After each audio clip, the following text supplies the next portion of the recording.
روایات میں وہ واقعہ مستند روایات میں موجود ہے کہ ایک شخص تھا جو بھوک مر رہا تھا اور اس کے پاس کبھی ایک وقت کا کھانا اس نے کبھی پیٹ بھر کے نہیں کھایا تھا. تو اس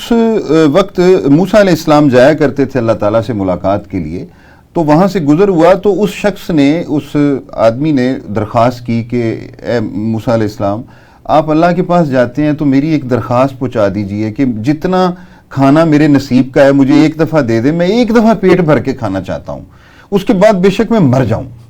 تو یہی بات موسیٰ علیہ السلام نے جا کے اللہ تعالیٰ سے عرض کر دی. تو اللہ تعالیٰ نے ایک محدود سا رزق, جس کو ہم تشبیہ دے سکتے ہیں کہ 2-4 روز زندہ رہنے کے لیے جو ہو سکتا ہے,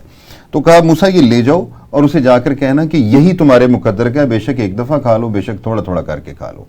تو خیر واپسی آئے اور وہ دیتے ہوئے آئے اس شخص کو کہ یہی تمہارا رزق ہے, چلو کھا لو جیسے تمہارا دل کرتا ہے. تو کئی ہفتے مہینے گزرنے کے بعد موسیٰ علیہ السلام کا جب دوبارہ وہاں سے گزر ہوا تو دیکھا وہاں تو ایک بہت بڑا جم غفیر کھانا کھا رہا ہے اور اس میں وہ شخص بھی اس جم غفیر میں موجود ہے. اور بڑے متعجب ہوئے اور جا کر اللہ تعالیٰ سے سوال کیا کہ یا اللہ, وہ تو رزق اتنا تھا کہ 2-4 روز میں وہ ختم ہو کے اس آدمی کو مر جانا چاہیے تھا, تو یہ کیا ماجرا ہے؟ تو اللہ تعالیٰ نے پھر فرمایا کہ اے موسیٰ, اس کا رزق اتنا ہی تھا,